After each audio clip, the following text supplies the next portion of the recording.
j'ai parlé des diamètres, j'ai parlé des périmètres et qui sont les mesures. Parce qu'on reste dans l'anthropométrie. Maintenant, je vais parler de la stature. C'est un caractère qui est anatomiquement complexe et qui est défini par la hauteur du pied, la longueur des membres inférieurs, du bassin, de la colonne vertébrale et de la tête. Et pour mesurer la stature, on peut avoir comme instrument de mesure l'altimètre, l'anthropomètre et le manimètre. Quel est le mode opératoire? Disons que le sujet se tient devant l'altimètre, la tête orientée selon le plan de Francfort. Je vais dire c'est quoi le plan de Francfort. Les talons qui sont joints et les pieds nus. Et tout ça se fait le matin. Quand on fait une mesure, il faut savoir qu'il y a toujours une erreur de mesure qui est acceptable, qui est 1 cm pour les adultes. Le plan de Francfort, comme je disais, c'est quoi? C'est lorsque la tête est orientée de manière à ce que le bord inférieur de l'orbite et le bord supérieur du méa acoustique soient sur le même plan horizontal. Parlons maintenant de la statue allongée ou en décubitus dorsal. La statue allongée est généralement de 0,5 ou 2 cm de plus que la statue debout. Comment peut se faire ces mesures? Il faut deux personnes.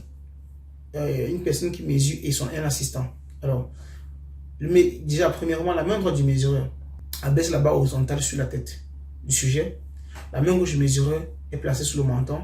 Les épaules sont droites et appuyées contre la barre verticale.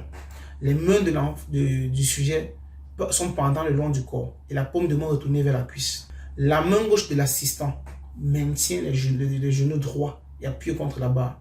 La main droite de l'assistant maintient les chevilles jointes, les talons appuyés contre la barre et les pointes de pied légèrement écartées. Et la tête est toujours orientée selon le plan de Francfort.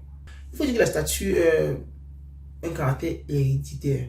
Quand on parle de statue, on est obligé de parler de ce qu'on appelle l'hétérosis, qui est une augmentation de la taille chez les enfants qui est issue du croisement entre deux sujets génétiquement différents.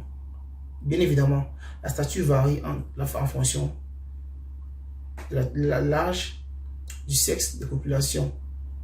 En ce qui concerne le sexe, il faut savoir que dans toutes les populations, les femmes sont en moyenne plus petites que les hommes. J'ai dit en moyenne, il faut bien préciser. La taille des femmes représente environ 92 ou 94% de celle des hommes. En ce qui concerne l'âge, à la naissance, on a 50 cm pour les garçons et 49 cm pour les filles. Et en ce qui concerne la croissance au cours de la première année de vie, on a 14 ou 15 cm au premier semestre et 7 cm au second semestre. Donc, la vitesse de la croissance diminue jusqu'à l'âge de 10 ans. Et il y a une accélération de la croissance pendant la période prépubère qui est entre 10 et 12 ans chez les filles et 12 à 14 ans chez les garçons. J'ai dit prépubère, je n'ai pas dit pubère. La croissance en taille se termine généralement, à l'âge de 18 ans chez les filles et 20 ans chez les garçons. Il faut dire qu'à un âge avancé, la taille tend à diminuer. En ce qui concerne les populations, il faut savoir qu'il y a des variations géographiques de la statue. Donc, les populations autochtones des différentes régions présentent des variations de taille. On a dans différents continents, en Europe, en Afrique, en Asie, au Nouveau Monde, en Australie. Ça varie. En Europe, par exemple, la statue et la taille élevée, ça varie entre 170 cm et 175 cm. Dans les régions de la Méditerranée, c'est 160 cm. En moyenne, en fait. En Afrique, chez les Bantous, la taille varie entre 183 et 185 cm, autant pour moi. En Asie, voilà, on a une statue très basse. Dans le Nouveau Monde, on a la statue plus élevée, c'est 170 cm ou plus. En Australie, la statue moyenne, par exemple, c'est 167 cm.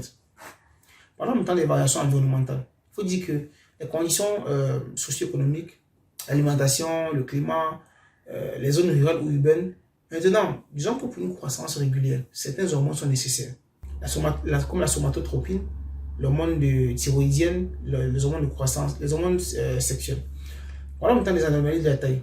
Il y a deux types d'anomalies. Il y a le nanisme et il y a le gigantisme. Le nanisme comprend l'eurythmique, qui est une production insuffisante de la somatotropine due à un dysfonctionnement de l'hypothalamus. La chondroplasique, lorsqu'il y a un gène unique qui est dominant. On peut aussi avoir l'hypothyroïdien. C'est ce qui concerne le nanisme. Parlant du gigantisme, c'est lorsque la taille d'un sujet est de 20 cm au-dessus ou en dessous de la moyenne de la population à laquelle il appartient. On parle respectivement du gigantisme lorsque la taille est en dessous et nanisme lorsque la taille est en dessous. Parlons de la variabilité dans la taille dans le domaine du sport, parce que ça varie considérablement. C'est substantiel en ce qui concerne les grandes que les petites tailles, pour atteindre des niveaux de performance élevés. Alors, disons que on a les hautes valeurs de taille chez les volleyeurs, les rameurs, les basketteurs, les sauteurs, les sprinteurs. On a les petites valeurs de taille en équitation, gymnastique artistique, cyclisme et marathon. En ce qui concerne, il faut dire que la taille et la performance sportive dans de nombreux sports est importante. Et la taille est la clé du succès le plus souvent. En général, la taille des athlètes de haut niveau est supérieure à celle de la population non athlétique. Il dit en général. Il y a une taille extrêmement grande. Des sauts en hauteur, les sauts en hauteur, le basket, le volley. La taille est extrêmement petite, comme je dis. La gymnastique, le plongeon, le patinage artistique. Alors disons que il y a des sports où les athlètes ne se trouvent pas aux extrêmes de la distribution de la taille. Mais la taille est optimisée. Par exemple, le cyclisme pour les hommes et le patinage de vitesse. Ça, c'est là où il y a une distribution assez élevée. Maintenant, quand on parle il y a une dispersion faible autour de la moyenne en natation. Disons qu'en natation, un corps long aide au départ, au virage et bien sûr à l'arrivée. Des membres et un torse aérodynamique réduisent la résistance dans l'eau. Il faut dire que les nageurs les plus grands nécessitent moins de puissance que les plus petits pour parcourir une distance donnée. Dans les compétitions de natation, la taille des nageurs de vitesse se différencie de celle des nageurs de fond. Alors, si on prend les exemples, lors du championnat du monde de 90, lors du championnat du monde de 90, on avait dans le 50 de 100 mètres, 186,4 cm.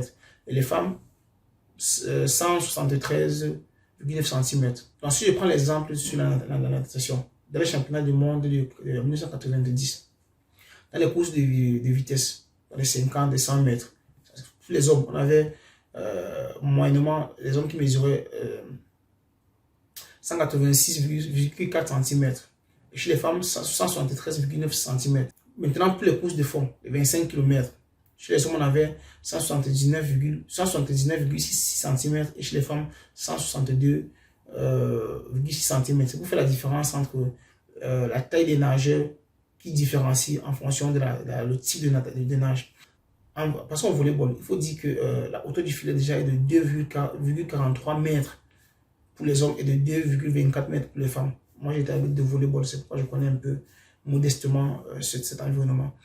Et les athlètes japonais ont remporté la médaille d'or aux Jeux Olympiques de Montréal avec une taille qui était comprise entre 169 et 180 cm. Au tennis, la taille est importante pour le service, les échanges et la réception de la balle. Par conséquent, les joueurs de tennis professionnels, les hommes et femmes, ils en sont de plus en plus grands. Dans le basketball, les joueurs sont de plus en plus grands et au moins 5% des joueurs de la NBA entre 1990 et 1993 mesuraient 2,13 m ou plus. Il faut dire cependant, il devient de plus en plus difficile de positionner simultanément sur le terrain 10 joueurs avec des proportions extrêmes, de la force et de l'agilité sans augmenter le risque de collision corporelle.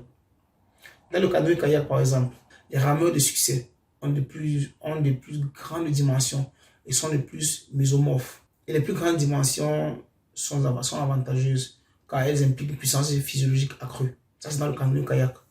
Il faut dire qu'enfin, les athlètes qui sont une petite taille parcourent les plus grandes distances. Contrairement aux sprinters qui ont généralement une puissance qui est supérieure par rapport à la masse.